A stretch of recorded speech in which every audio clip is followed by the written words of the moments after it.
There are a lot of companies who work on this hybrid mode of certain number of days in the office and certain number of days at home.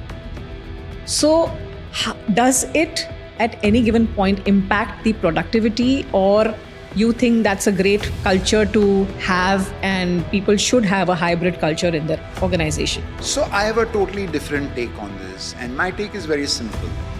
It is only when organizations mistake physical presence in a workplace to be delivering and creating value that this kind of paradigms come up for discussion. If you are measuring the performance of your people in terms of the deliveries they are supposed to make, so if there is a great amount of clarity between what people are supposed to deliver, they are clear, you are clear, numbers are clear, quantifications are clear, then it doesn't really matter in today's world of technology whether you need to be working from home or you need to be working from any particular workplace. Understanding should be that yes, if there is a physical need for you to be coming together for a common workplace meeting or something, maybe you do. Maybe you agree on a work schedule which tells you that you will come and work for 2 days in a week and you identify those days. But I genuinely believe that you should not really ever mix up physical presence in the workplace to be delivering or creating value. People's performances are to be measured on delivery and not on time. Adil, you must have heard about Anna Sebastian, the toxicity in the work environment. So is there any way one can think about, or companies can consider regulating the corporate environment in a particular manner, or are there any standards that the companies can also follow? Of course, there are rules, there are laws, and the government regulations are there, and companies need to follow those rules and laws. But I have another question. Why do people take up organizations where they are known? See, everyone knows. Are you unaware of the fact that consulting companies have work pressures, stresses, and things like that? But why do people still want to go and work with the top 4, top 5, top 6, whatever kind of corporates where they know fully well that the work culture is in that situation? So my very common analogy which I keep giving people is that when you buy a ticket to go and see the Gemini circus, what will you see? You will see the trapeze artists, you will see the clown, you will see the animals, you will see animals performing tricks, etc., etc. Now, can you buy tickets to go and see the Gemini circus and expect to listen to the London Philharmonic Orchestra? Certainly not. And why not? Because that's not what you bought in for, right? If you wanted to listen to the Philharmonic Orchestra, you could have gone to the Albert Hall and bought the ticket out there. So my question is that if you are unable to take the stress, and if you are genuinely believing that your stress levels are not there, please do not go and take jobs in those kinds of corporates, because when they are delivering value, they are working under certain pressures and they expect that they have to be delivering at that level. Now, am I saying that no, that there should be no regulation, the companies should not control these kinds of unregulated work style, working 20 hours in a day? No, I'm not saying that. But at an individual level, if the stress becomes such, then to expect the stress to reduce is a difficult alternative. The easier option is for you to find another job somewhere where the work-life balance and things like that are more suitable and adjusted to your requirement. That's a practical advice. I certainly believe that there has to be regulation. I certainly believe that, these kinds of mad pressures should not be created. I certainly believe that, if this is how they are expecting people to believe and work in the organizations, possibly it means looking at the manpower numbers and things like that. So these are some realities that we need to be mindful of. But yes, it's a very sad story that the work-life balance was not there. But then, finally you opted for a job which is a high-pressure job. So if you are in a high-pressure job, it's like, the whistle on the pressure cooker telling you that, I don't want to be under so much pressure all the time. Then you have the wrong whistle. Welcome to Perception and Beyond, the podcast where we explore the ideas and influences that shape how we see the world and how the world sees us. I'm your host, Suman Agarwal, and today we are peeling back the layers of corporate life, beyond titles, image, and boardrooms.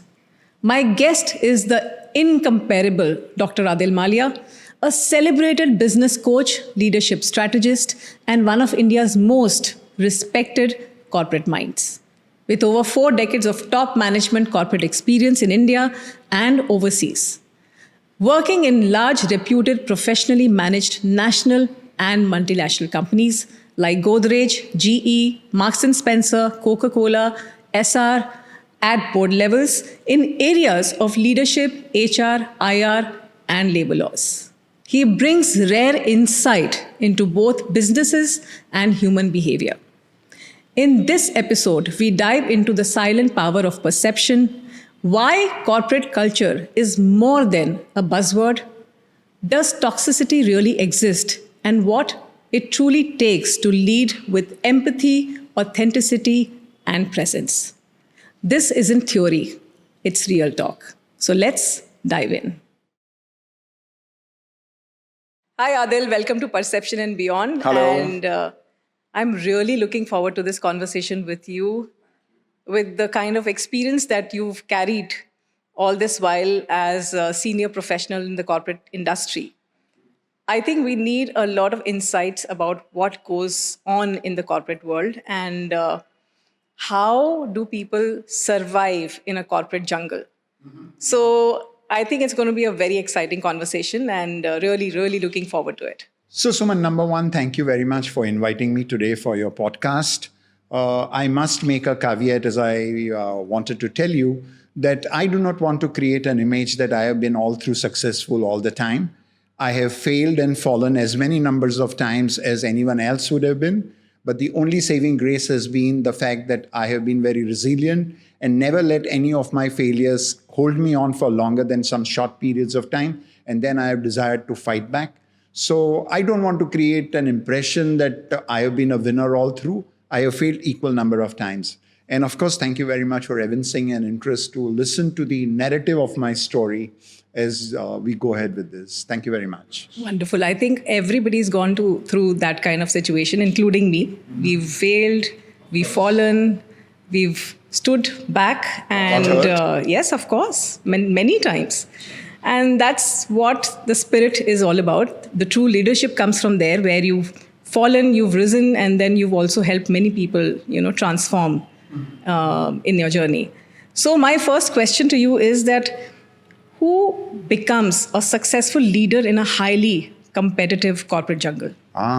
Okay, all right. So let me give you a backdrop and, I'm going to tell you about one particular thought which I have always in my writings and always whenever I'm coaching tell people that the most important thing before a person becomes a good leader is for a person to become a good person. And it is very necessary for you to be a good person before you become good anything. Whether you become a good spouse, a good brother, a good sister, a good student, a good professional, a good doctor, whatever you are doing it, whatever be your profession. If you really want to be good in that, the first is for you to be a good person. Now, when you say good person, what does a good person do? Everyone believes he's good. And good person basically means that good thoughts, good words, and good deeds are something that he should authentically believe in. And who doesn't believe that he's doing good? Does anyone really in real lifetime believe that he's not doing good? So actually there are 3 ways of looking at what is good and what is not good. But it is very important that number one, at the individual level, when a person is good or bad, he carries a certain aura. And that aura makes people who interact with, when you're walking on the road and you look at it and you're looking even at a stranger, you suddenly feel very positive. There are positive vibes that people throw around. It could be a consequence of so many things. So number one, at the personal bribe level, at the first blush level when you're transacting, that gives you a aura and feeling of being good or not good. The second is your experiences. So when you experience that person over a period of time, when you're transacting with, then your experiences will tell you that, okay, my first cut aura was that, but as I experience the person, he's similar or he's different. So the second is at that level you are experiencing. So at that point of time, it gets confirmed whether a person is a good person or not a good person.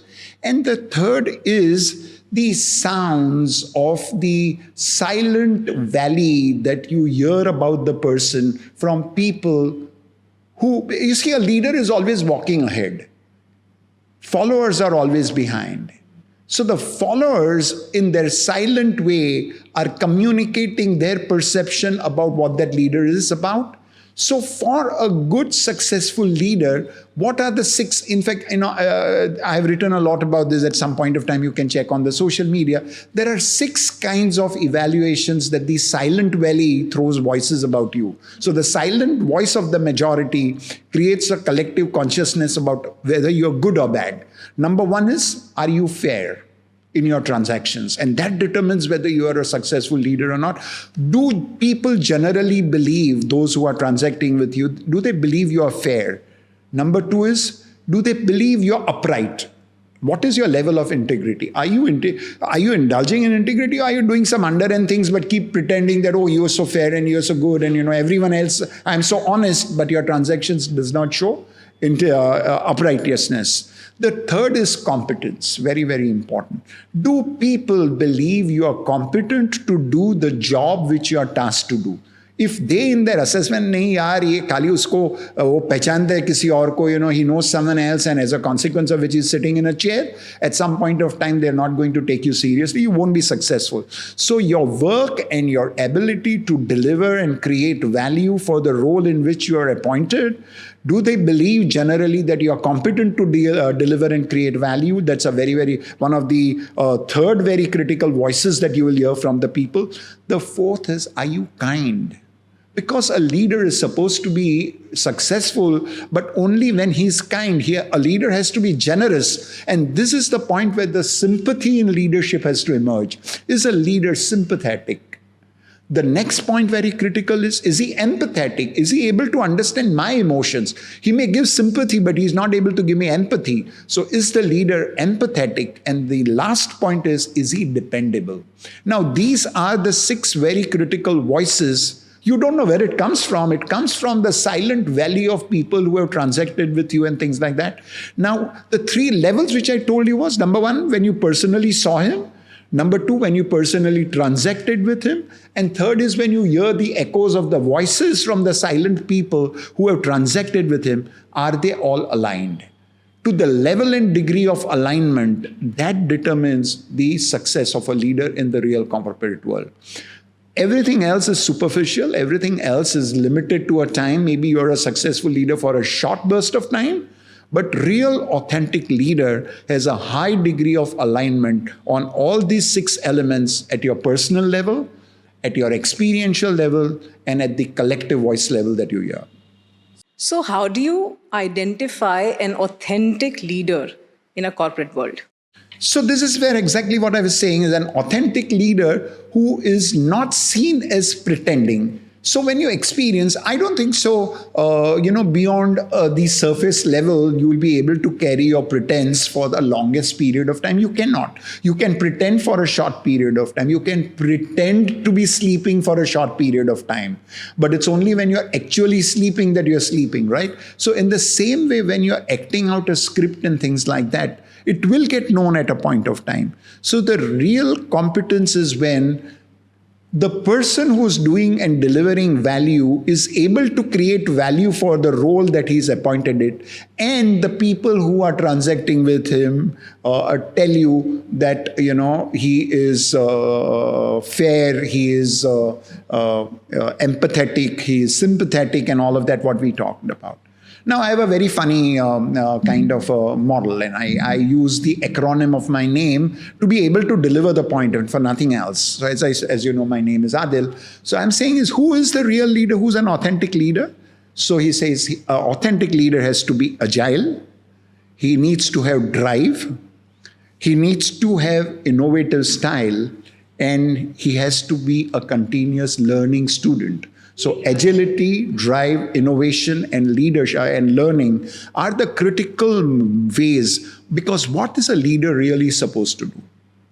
Most aspirational leaders inspire action. If a leader cannot inspire his followers and his people to get into an action mode and to do it, then what for the leader? So whatever is the delivery to be done, most aspirational leaders inspire and influence action. And to be able to do that, The leader has to be agile, he has to have his drive, he has to be innovative, and he has to continuously be learning. Because if he believes that he was successful at a point of time and time has changed, things have moved, but he has not learned anything new, world is becoming AI world, and he is still wanting to be the leader in the old world which has passed by, then he can't succeed. So he has to come with a learning mindset if he wants to succeed. So which means that he also needs to be relevant in the Contextually relevant. And he has to match up to the pace of what the industry standards expect him to. Yeah, because you may be a leader at a given point of time, but when the given point of time has moved, then your leadership style may lose its relevance. So it is necessary that the leader sharpens his edge, and which is the most important thing. A leader is like the cutting edge of a knife. The followers are the spreading edge of the knife. So if you want to be the cutting edge should not blunt itself, which over a period of time will get blunt, but you will have to keep it sharper and sharper so that you can perform the role for which you are appointed.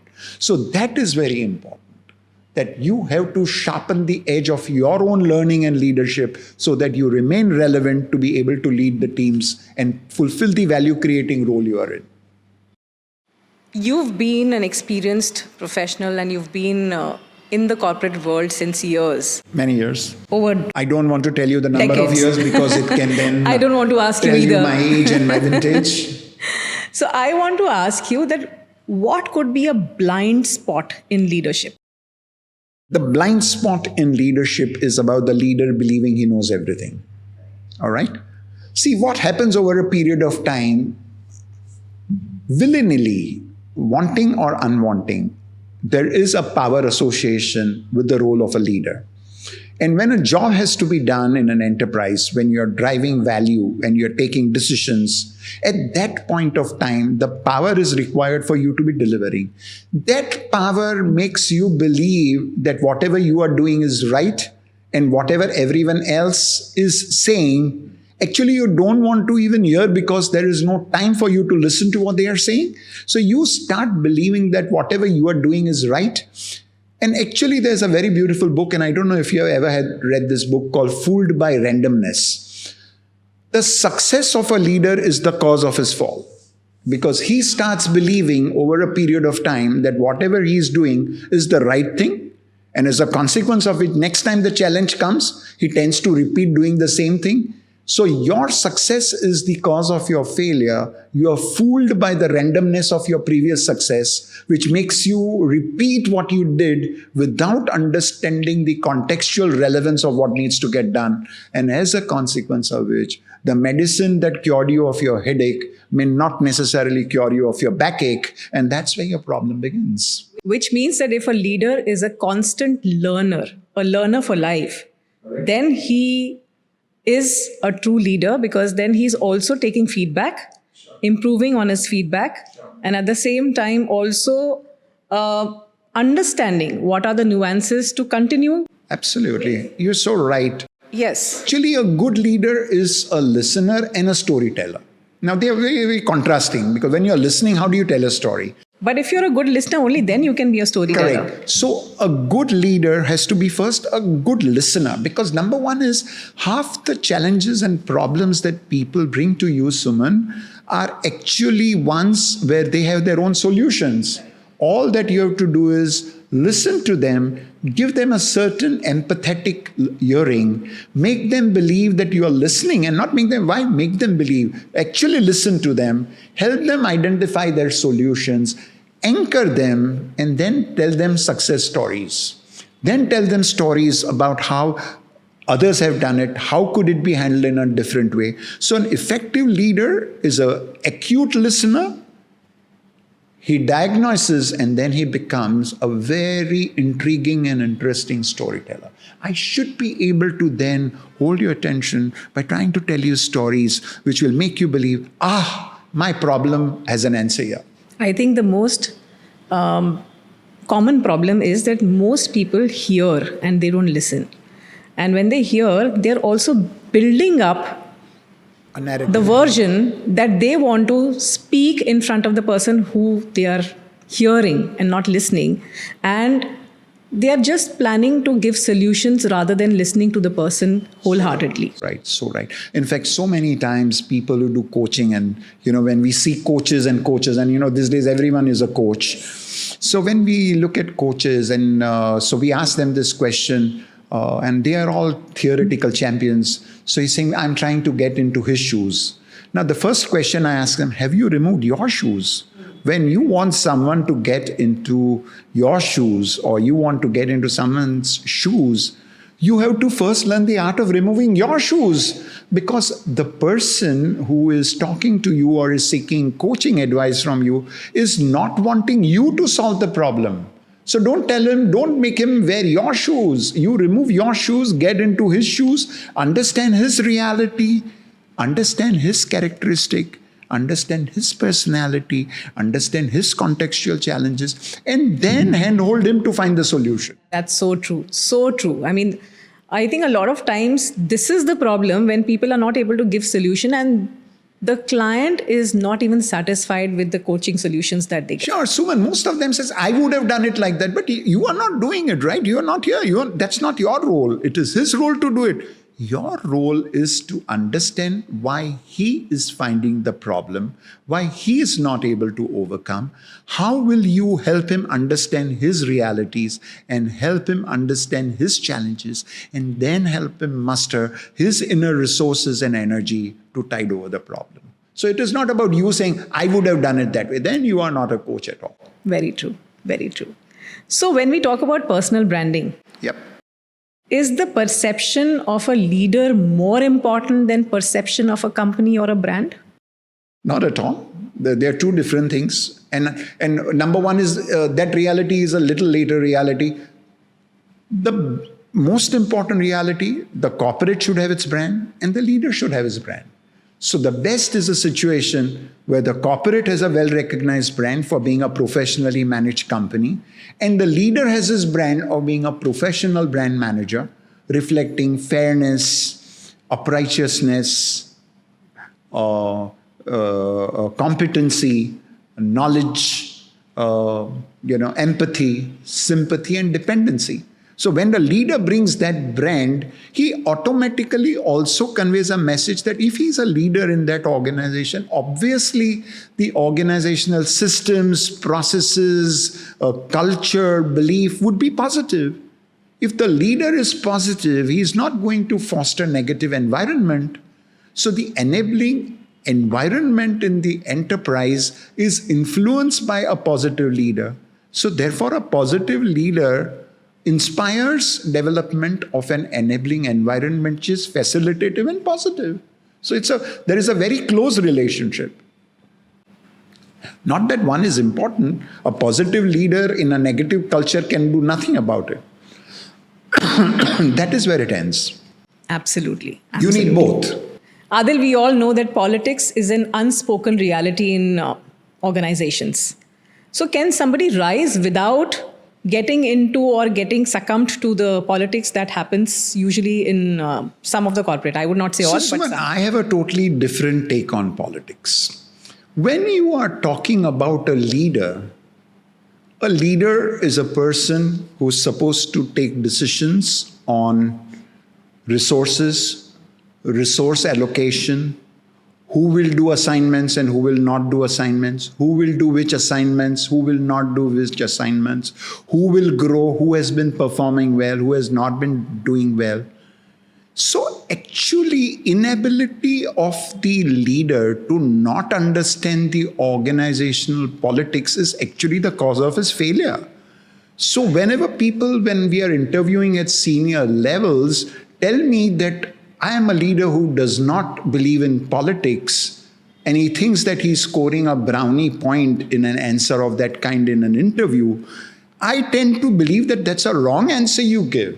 Because when you are looking at an organization, its governance, its resource allocation, its decision-making process, its conflict resolution processes, they are all definitions through which the real political situation in an organization arises. And as a leader, if you tell me you have an inability to understand that, then that is to tell me that you are writing a kind of a death wish on the day you are joining an organization.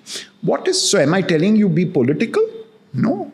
What I'm saying is a good leader should effectively be able to understand the politics that are going around, but should not politicize the organizational outcomes to drive value. It is important that the purpose of the organization gets served by appropriate allocation of resources, energy mobilization, identification of the right people under him who will lead, etc., etc. But those are elements of positive politics which you have to see, because governance without power, wherever there is any power, there is going to be politics. But you need to understand that politics is a reality of organization. You should be suave enough to understand that politics that's going around. You can't be dumb and stupid to say that I don't understand what's going around, because that's the best way to lose your leadership position. But you should be wise enough to say, I am not going to use any of the political realities to drive the purpose of the organization. Governance, clean, ability to understand politics, necessary. And how important is it for a leader to be transparent, first of all, and also have a strong self-image? Because I also believe very strongly that if your own self-image is not powerful, you don't perceive yourself positively. And if you don't perceive yourself positively, it's very difficult to have that kind of a position that you deserve, first of all, or you maintain. So I think both these things are absolutely correlated. So number one is, I believe that more important than any of that, even more important than transparency, is wisdom. So a wise leader knows when to be transparent and when not to be transparent. Because transparency or opulence has a certain problem. And the problem is that if the people who are looking at the organization could actually cause derailment of processes by misinterpreting certain elements if the process has not yet completed. If you are an untrained person, and if you get into the bakery process and before the biscuit is baked, you want to taste it and make a comment on what should be added and what should be removed, that element of transparency is going to be dislodging the fulfillment of purpose.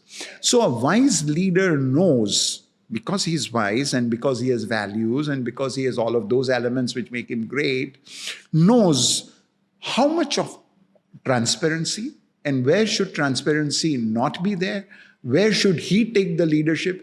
When situations are bad outside, you want the leader to go and take the hit right on his face, but yet come out and give confidence to the people out there in the organization. Don't worry, we have a path, we will find the solution. The worst way would be for him to come and say, there is chaos outside, I am so nervous, I don't know what to do, you go and do what you want to do, we will survive if we will, but I don't know what to do. A good leader sees the confusion and chaos outside, and that is what, yet another book says the right thing. You have to thrive on the chaos. When do you thrive on chaos? How can you thrive on chaos? You thrive on chaos when you are able to see the chaos. You don't want to expose your team to the chaos, but you want to engage them in processes which will effectively bring them out from the consequences of the chaos into a much more well-defined purpose which you want to drive in the enterprise. So transparency, necessary, but a wisdom, and filtered with wisdom as to when and how and why before the transparency comes in. Sure. And then the second question that you had asked me was, take me back onto the question, please. Yeah. So how important is the leader's own self-image? How does it matter? Like if you have a positive self-image, your behavior is actually a mirror of your self-belief. You will behave exactly according to what you have as self-beliefs about yourself. If you are not confident, if you do not believe in truth, if you do not have integrity, if you do not feel confident about certain knowledge, either you have the knowledge with you, or you have the wisdom to say, I don't have the knowledge, therefore let me acquire people who have the knowledge to deliver value. It is a folly to believe that a leader has to know everything. You cannot ever find a leader who knows everything. An effective leader, therefore, is also one person who knows himself very well, which means he not only knows his strengths, but also knows his weaknesses. Because once he knows his weaknesses and realizes that I wish it was a strength, because as a consequence of which I can't now deliver this by virtue of me having that as a weakness, should actually prompt him to get in his team capable people who have that what is your weakness as their strength. It is only then with those complementary setups of skills and competencies that the real delivery can happen. Otherwise, if he is so arrogant that he believes he has all the strengths, then at that point of time, God alone knows how is he going to tide over the weaknesses which he has and not even acknowledge that as weaknesses. This is the time when, organizations become toxic. Because the leader, having his weakness, tends to put the outcome of his weaknesses as someone else's outcome. And I think this is where people like you have to step in, because coaching for these kind of people also becomes very critical. For both of them, for the people who are victims of toxic leadership, because they don't know what wrong have they gone and done, because leader was doing something which apparently he did not understand, and now is pushing on the blame onto the other guy who has not done anything. So he is a victim of the toxic leader's toxicity. And the toxic leader has to be coached into saying, if you have a weakness, no harm in saying it's my weakness, because you can never have a leader who has all strengths. So better you identify the weakness, develop yourself to make that into a strength if you can. And if you can't, you ought to have the wisdom to say, let me get another person who has that as his strength and put him onto your team so that collectively between your strengths and his strengths, you deliver the purpose for which you're creating value. And also, so I've also been a part of the corporate for almost 14 years. I want to understand, and I've seen this, I've witnessed this myself, the inner circle, the so-called inner circle. So if you are not a part of the inner circle, how do you survive? So inner circle is the coterie or the caucus that's created in an organization. You will have to allow me to digress a little bit for this question, because I will have to explain to you what is culture. Now, culture is very rigid, generally. Why culture is very rigid? Because there are defined ways in which behaviors are performed and carried out in an organization. This is how we do it in our culture. This is how you do it in your culture. So when you come from a multinational company into an Indian enterprise, they say, हाँ होता होगा आपकी company में, हमारी company में ऐसे होता है. And if you are doing it in a different way, chances are people will gang up to throw you out of it because you are alien. You're trying to do things which we have successfully done so long merely because you have come from another culture where things were done differently. You are telling us that actually we are wrong and we have been doing it wrong all along and we need to be doing it differently. So cultures are generally very rigid. And cultures are built around groups of people who form coteries and caucuses and decide on who is complying with the behaviors which are acceptable in our culture and who is misbehaving or his behaviors are not compliant in our kind of defined behaviors. So if you are not, and if the culture is very rigid, now culture does not necessarily, if the culture is built around flexibilities, around change, around positivity, good, then they may listen to the new practices that may come in. But if the culture is goddamn very rigid, and my experiences is that, sometimes, and I don't want to bipolarize it by saying Indian companies versus multinational. Some Indian companies are rigid. Some Indian companies are absolutely flexible. Some multinational companies are rigid and they are not flexible. So this is about operating with an open mind or a closed mind. If you're working with a closed mind, you will not succeed. You're working with an open mind. Now the question is, how do you get into that inner circle? Is the inner circle worth getting into? If the inner circle is rejecting every option and every attempt that you are making to bring about a change, if you believe that that's the wrong process that they are adopting, Find yourself an alternate job. Why do you insist on working in an enterprise which has rigid culture and you are not the most powerful person who can bring about the change? And you have made attempts to convince the leadership at the top that there's another way to do it, and yet they are not getting convinced. And you are being harassed by the coterie which is rejecting you and your style of working. Why do you want to suffer? And I think it can also be counterproductive to even Even the culture itself. try to give suggestion or implement certain things, because that will not be accepted the way you want. And it may not work for all you know, because if people have attempted and identified a certain style of working as their style in the culture, there must be something to it that they believe that that's the only way it works. So for all you know, just because you are familiar in your particular style from which you come and you want to replicate it, not everything that works in China can work in India, and vice versa. And have you ever experienced this inner circle or toxic culture when you were As I working? told you so many times, and I have failed as many number of times, and I have left companies so many times when I have not been able to change. But luckily for me, the greatest challenge is a challenge that I had taken up when I'd come from 22 years of working in multinational setups and then come into an Indian company. And everyone said, you won't last for 11 months. Because, these are two different, you come from Coca-Cola into a hardcore Indian company. And I promise you, I stayed in that company for 12 years. Wow. And with the help of the senior leadership and with the help of the owners, we brought about a lot of change. And that company today, even for whatever it is worth, is being managed as professionally as any other multinational would. So you can make a change. Don't underestimate your power. It's about your power to convince leadership to say, you're going right or wrong. Don't get into confrontation with the coterie. Don't get into confrontation with the inner circle. Use your convincing power. Use your power of collaboration. Use your power of influence. Why do you fail? You fail because you want to have power confrontation and tell them that you are wrong, therefore change. Why don't you use convincing, persuasive power to convince the inner circle that they need to look at things differently? For all you know, you may win. Absolutely. You're absolutely right.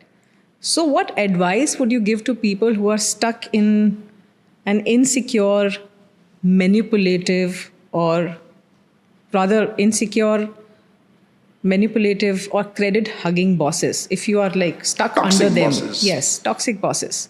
So how is resilience enough for such people, or there is much more to that? No, so number one is, how self-confident are you? Self-confidence will tell you that if you see a toxic boss, you shouldn't become toxic as a consequence of it. If you're such open-minded person and you are very positive and you are able to... Look, I come from a school of thought which tells me over a period of my years of experience, no one can take away your performance.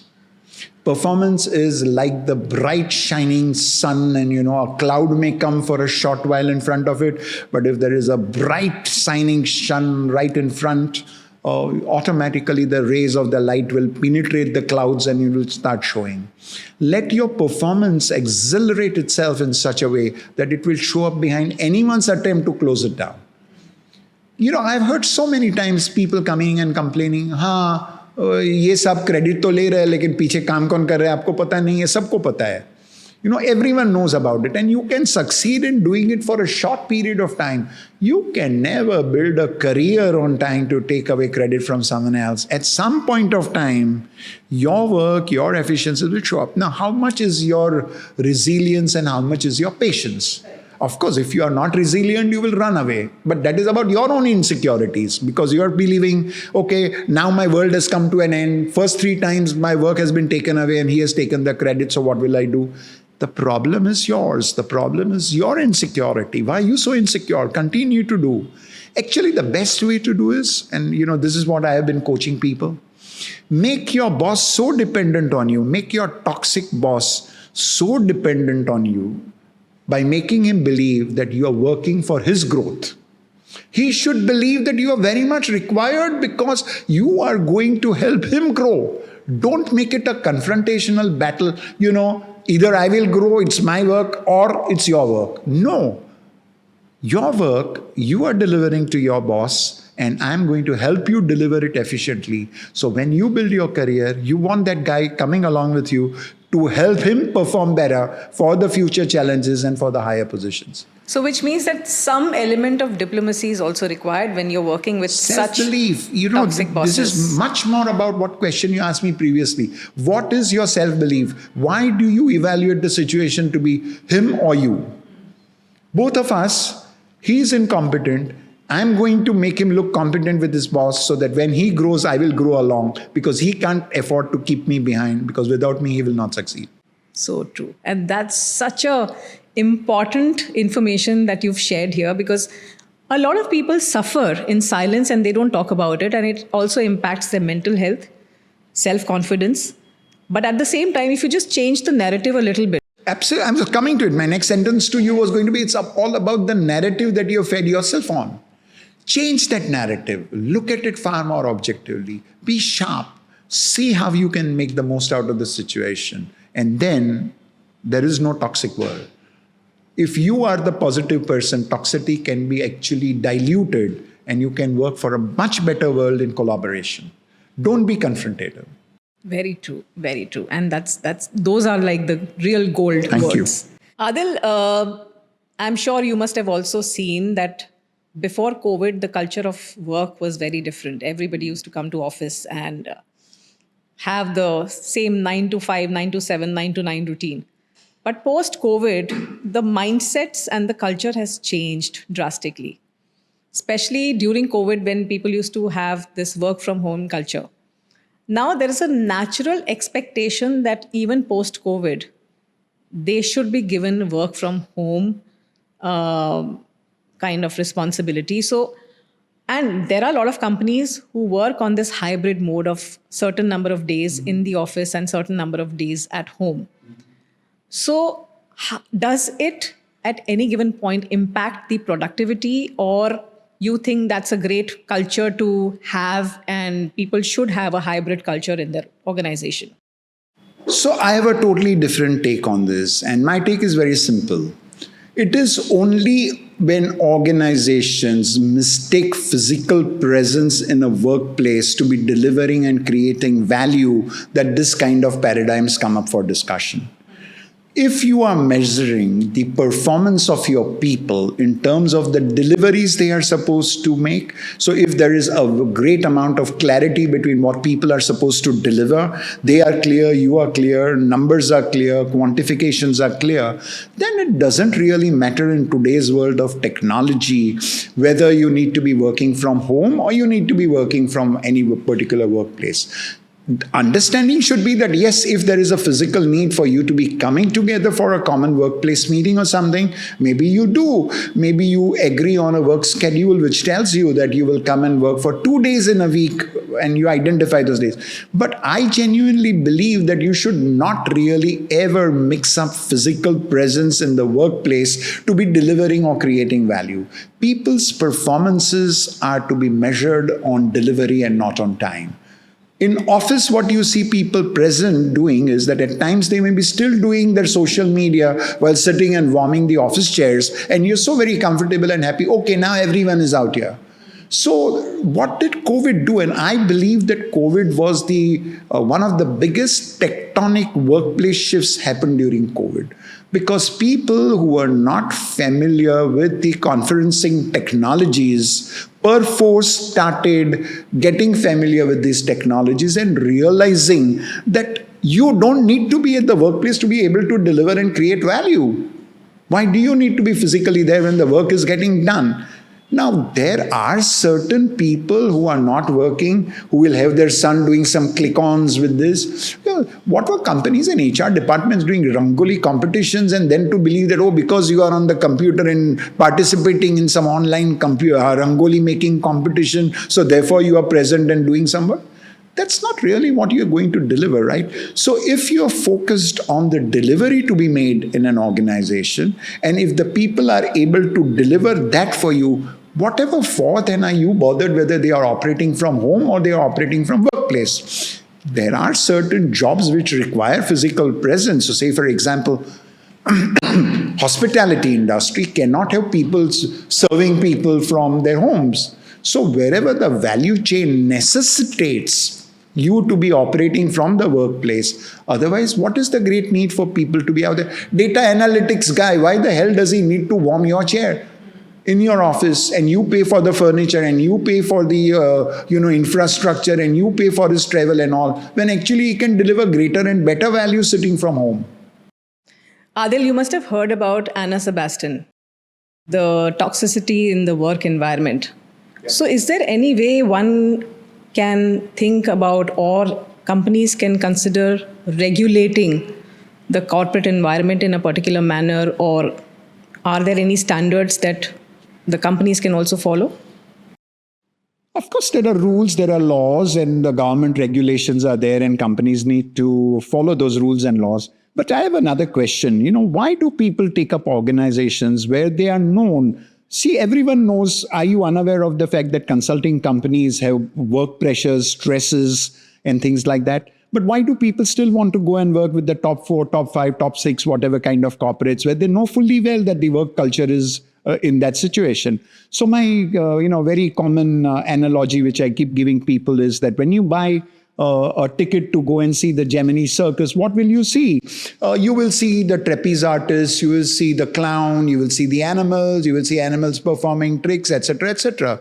Now, can you buy tickets to go and see the Gemini circus and expect to listen to the London Philharmonic Orchestra? Certainly not. And why not? Because that's not what you bought in for, right? If you wanted to listen to the Philharmonic Orchestra, you could have gone to the Albert Hall and bought the ticket out there. So my question is that if you are unable to take the stress, and if you are genuinely believing that your stress levels are not there, please do not go and take jobs in those kinds of corporates, because when they are delivering value, they are working under certain pressures and they expect that they have to be delivering at that level. Now, am I saying that no, that there should be no regulation, the companies should not control these kinds of, unregulated work style, working 20 hours in a day? No, I'm not saying that. But at an individual level, if the stress becomes such, then to expect the stress to reduce is a difficult alternative. The easier option is for you to find another job somewhere where the work-life balance and things like that are more suitable and adjusted to your requirement. That's a practical advice. I certainly believe that there has to be regulation. I certainly believe that, these kinds of med pressures should not be created. I certainly believe that, if this is how they are expecting people to believe and work in the organizations, possibly it means looking at the manpower numbers and things like that. So these are some realities that we need to be mindful of. But yes, it's a very sad story that the work-life balance was not there.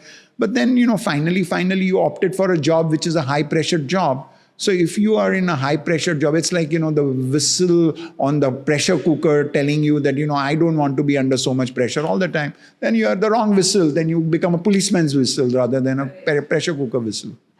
Your choice. We've also witnessed a very strange phenomena in today's youth.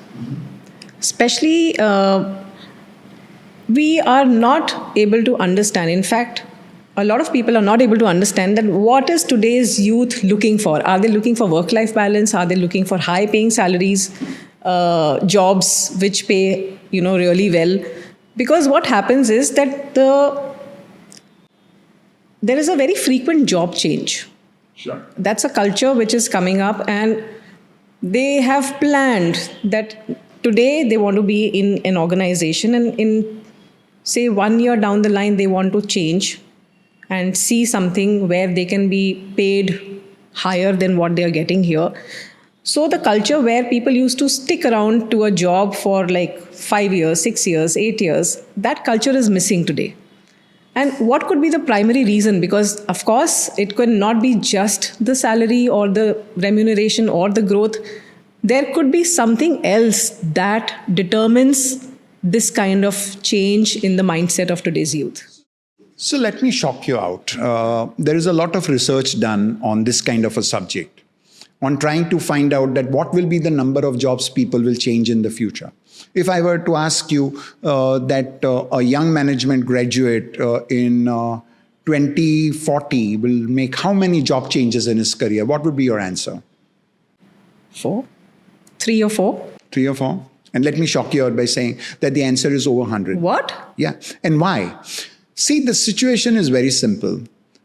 The problem is the corporate problem. You have designed your work life and work systems on an all life employment basis. So when a person joins the company, your manpower planning and your workforce planning has made you design your entire chain under the belief that a person joins your company and will retire from your company. So will put in 32 years of work situation. Used to happen in the British India, used to happen in the old world where there were not so many jobs, used to happen in a world where there were not so many distractions, used to happen in a world where people did not have the freedom to choose but had to do whatever jobs came that way, used to work in a world where the career options were either you became an engineer or you became a lawyer or you became something else. So limited world of exposures. We are living in a different world and people are wanting to experiment with that reality. I was coaching a person who was the son of an entrepreneur and he was a big businessman. And he called me to say, look, I want you to coach my son. I said, why? He says, he's my only son and I want him to take over. But that good damn guy is saying, I want to be a bar mixer. I want to mix drinks on the bar. That's a career I want to make. And I can't for the holy sake understand as to, what will happen to my industry while he's mixing drinks on the bar. But that's the career he wants to make. Now the question is, of course, that's a reality and, you have to get him to understand it. But organizations have not changed their work patterns to believe that talent will be working with this reality. You cannot change reality. I'm a stoic.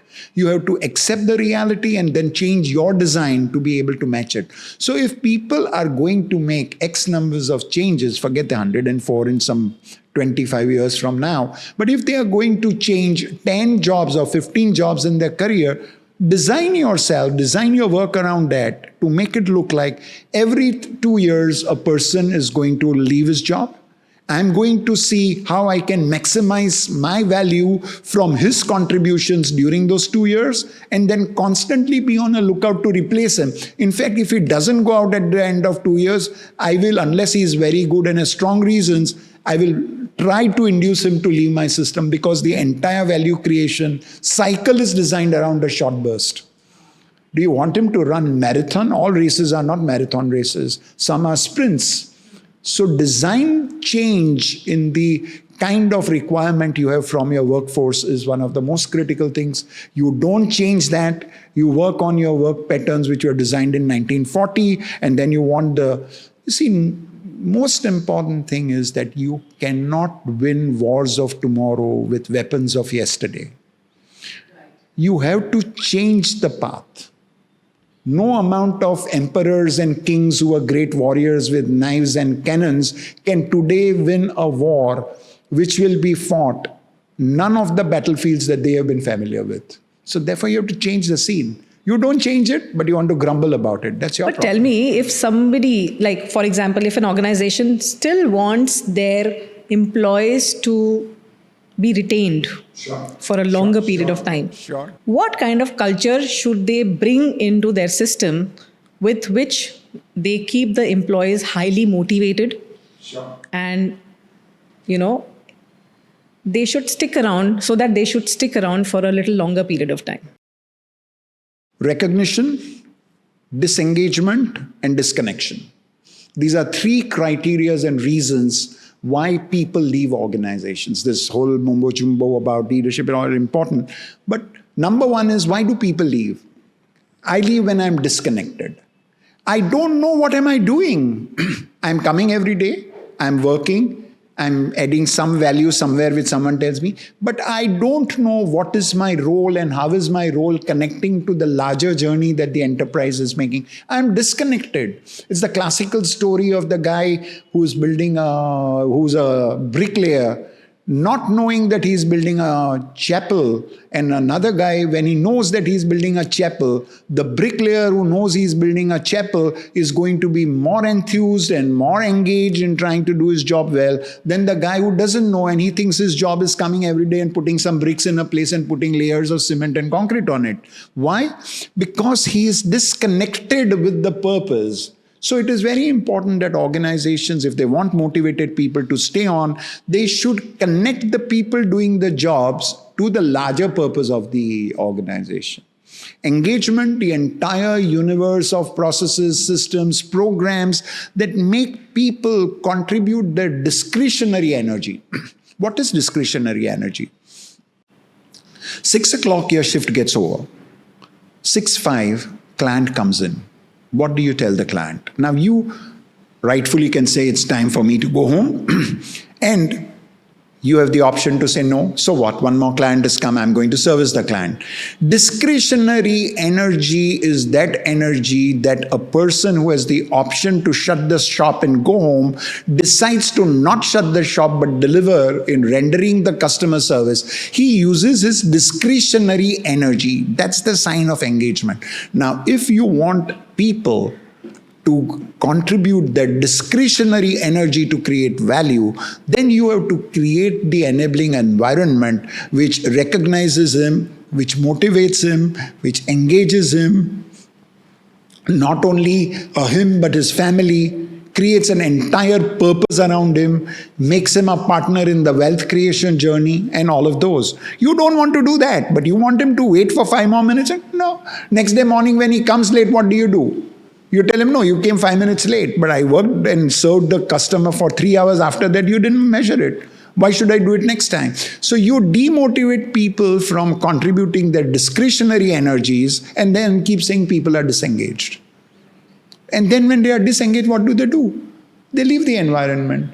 They go to someone who motivates them better. And that's your competitor company. Competition knows better talent in your organization than you do, because they have to hire those people. I used to know the talent in Pepsi much better than I would have actually known my talent when I was the hiring head for Coca-Cola. So which means that it is very important to recognize your own employees. Engage, connect, and motivate. And know your competition better than your competition knows you. If you don't know your people, so I'm sorry, but I happen to, I'm a lawyer also by profession. So, I was reading a judgment, and in one judgment, very tongue-of-cheek comment a judge had made was, don't blame the neighbor when he's having an affair with your wife. Blame yourself. Why is she having an affair with the neighbor? If you are able to take care of your wife, she'll not have that.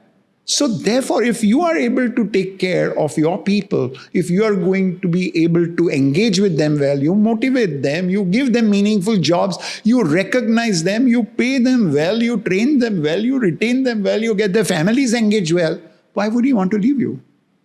Somewhere you're going wrong. So don't look at the employee and say, I'm going to offer that little carrot in front of you and offer you some more money and believe that's my retention program. Your competitor will offer a bigger carrot and take him away. So in your view, what is one bitter truth about the corporate life that no leadership book ever prepares you for? Leadership books never prepare you for the reality that people don't respect you when you're doing your job for yourself. They respect the chair on which you're sitting. The day your chair goes, your reality shifts.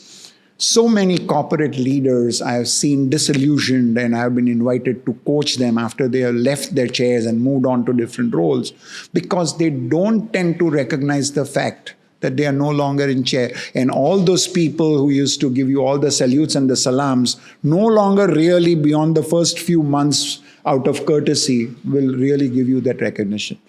No book prepares you for that. That is a reality only wisdom prepares you for. Adil, so does doodling, music and art, can it shape sharper minds, or it is considered as one cause of distraction? Funny you should say that, because I consider myself a musician and I also consider myself a doodler. So I play the Mohan Veena and I doodle. If you have read any of my doodles on my website or all, I love to doodle around. I'll draw my doodles and then I make it a point to connect it with a business. So these are not ad hoc doodles when I'm writing on a particular subject, because I start my thinking with pictures. My mind thinks in pictures. So I draw the picture and then I write the piece that I want to write about. And that's how the doodling thing came up. It began as a hobby in college, and then suddenly I realized that isn't that a far more powerful way of trying to communicate effectively within a 3-minute kind of a material which connects with an illustration and people can get it up. So it's working very well. In fact, I keep getting a lot of interest about how do you do it and can you teach us, and I can't teach. It's just natural. I can't teach you doodling, right? But I can tell you the values of doing it. Do whatever way you like. Music, very, very important. It gives you the peace of mind. When you work in tense environments, when you work in stressful situations, you take your veena or whichever instrument you play, and you play whatever you want to play. You play your pieces or you want to play some songs. It de-stresses you tremendously. So what is important is not that music or doodling. What is important is your ability to be a wholesome personality, all-rounded personality. You don't have to be good only in reading. I read a lot. But you don't have to do that. You have to explore. I'm not a great sports person, so I am not one who would run on to a open field with a ball and do kicking around or play cricket. No, that's not me. But whatever you do, you need to identify your capabilities and identify that which will de-stress you, so that when you are working around, you are using your strength in other spaces to make you an effective professional. And music certainly de-stresses. But do you really implement this in corporate? Of course. Why not? In fact, I would encourage, this is where when you're talking about creating engagement and communications, you are creating collaborative groups of people who have similar interests and making them come together so that you are encouraging them to participate in evolving themselves, as a consequence of which they build communities and work effectively in collaboration. Because if you collaborate around your hobbies and interests, then you build relationships which will make you effectively contribute to your workspace.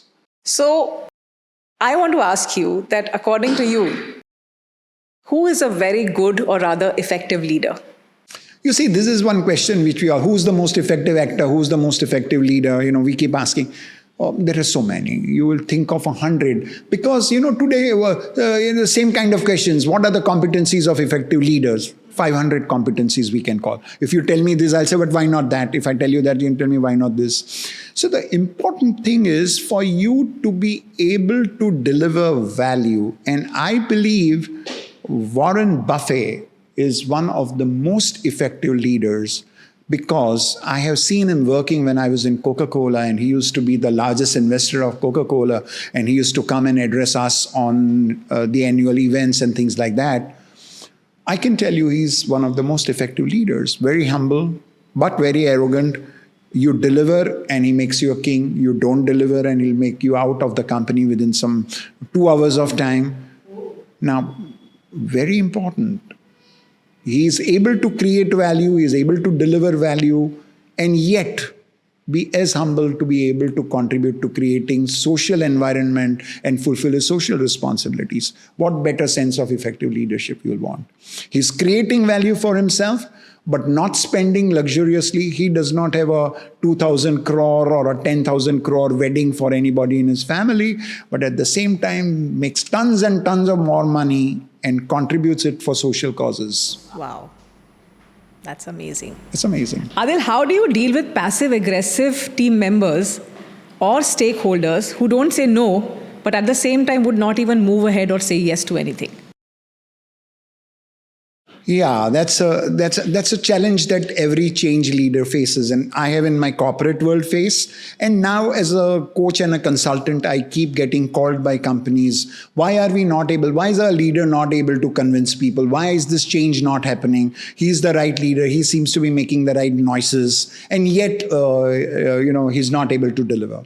So one of the important things is that, as I told you, culture is basically about rigidity around the way things get done in an organization. So when a change master or a change agent comes in, or a change facilitator comes in, he wants the pattern to be changed. Now, the question is that when he's making that attempt and puts an energy around the program to bring in this change, lots of people actually do not really want to make that change. They're very comfortable in the zones that they are approaching in. They're very happy where they are and they don't want to make a change. But having come from a position of power, they are not able to tell you that no, they don't agree with you and they're not going to make the change. So at the surface level, they will tell you yes, because it's a no-brainer. What you're saying is right. I also don't want to be labeled as someone who's resisting the changes that you want to bring in. I also don't want to be seen as someone who's trying to resist because I have to protect my job. So I won't allow you to bring in AI because that means 3 of my dear friends are going to lose their jobs, etc., etc. So if I don't want to be labeled with that kind of a behavioral agenda, I am going to say yes, and I'm not going to let you do it because I'm not going to make the changes. I'm not going to make my contributions which are critical for you to do. So the most important thing that a change facilitator leader who comes into this organization is to start working on scorecards of behaviors. So once you start scorecardizing performance, once you start reviewing performances far more regularly than trying to do it with a formal structured performance appraisal form only once a quarter or something of this kind, and the more and more people you engage about feedbacking on what's happening in the organization, you will then come to know why you're failing, because at some point of time it will be drawn to your attention that people are not behaving in the way that they are expected to behave. Despite of agreeing and concurring with you, they are not making the changes, and that is the time you will confront them. There's a very beautiful book called I forget its name. It's called Fierce Conversations. I forget the name of the author. You know what is the real meaning of the word fierce? If you go into the etymology, what is the meaning of the word fierce? Not afraid of, or... So if you get into the etymology, the word fierce comes from truth. Now, why has the word which means truth actually started being so fiery in the minds of the people?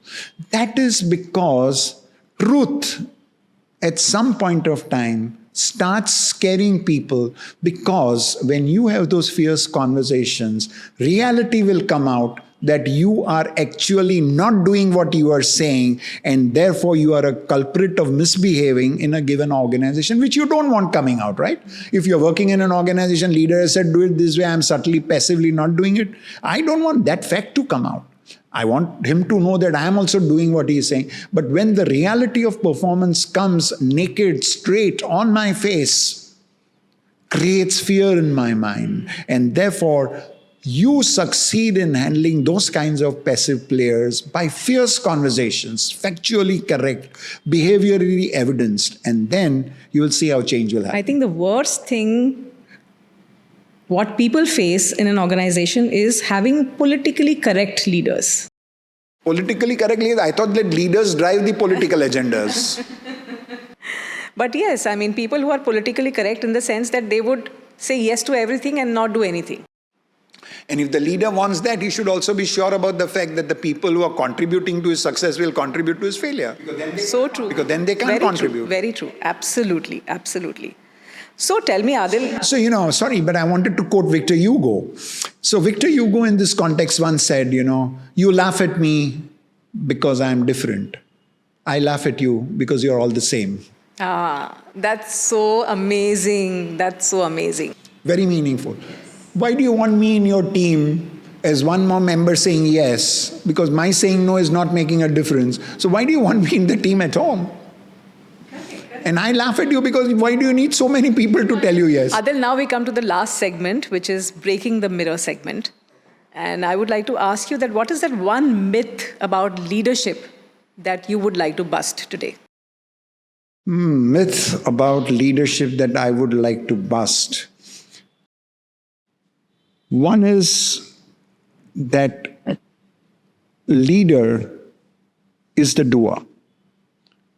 According to me, leader is the enabler of action, not the doer of action. So he has to have the wisdom to be able to aggregate every competence of the people in his team to deliver the purpose. And for which, of course, he recruits the right people with the right competencies to be able to deliver. Therefore, the belief that I am the one who's delivering value, that's a myth that he carries on his head. And that is where his self-importance comes in. That is why he starts behaving rudely. That is why he keeps expecting all kinds of, behaviors, which, a feudalistic behavior he indicates and reflects in his style as he transacts with his people, is coming from the fact because in his self-belief, he has let this idea enter that I am the ultimate doer and creator of value. The moment the leader accepts that I am only an effective enabler, I am the one who's going to facilitate my team with all their competencies to aggregate and deliver the value, then he will be far more happy than creating negative and toxic environment in the system. A leader starts believing that he is there because of his people. Absolutely. That is when the entire perspective changes, because if you try to grab all the attention and all the, eyeballs of your seniors, taking all the credit away, I think that's when you lose respect, first of all. Sure. You are a leader only when there are followers following you. The day followers stop following you, you're no longer a leader, this right? This is where the true leadership comes, where you are able to give good amount of credit to people, give them recognition, give them the sense of ownership. Partnership and ownership. This is where true leadership actually comes. True. And you are actually a true leader. Super. So excellent. Adil, that was a great conversation. And I'm sure a lot of insights have come out of this conversation. And I have personally learned a lot today from you. So thank you so much for this wonderful opportunity to have you here with us. And really, really looking forward to many more such conversations in future. Thank you. More than welcome. And I really enjoyed being asked all these questions because I found in you a very interesting person who was wanting to know the narrative behind the stories. So thank you very much. What a powerful conversation with Dr. Adil Malia, filled with insight, honesty, and the kind of wisdom that doesn't just inform, but transforms. If there is one takeaway from today, it is leadership isn't just about what you do, but it's about what people perceive, feel, and remember. And mastering that delicate balance is where true impact lies. If you found value in this episode, don't forget to subscribe, share, and drop us a review. You never know who in your circle might need to see this podcast right now. Until next time, keep questioning the obvious, challenging the narrative, and embracing the power of perception and beyond.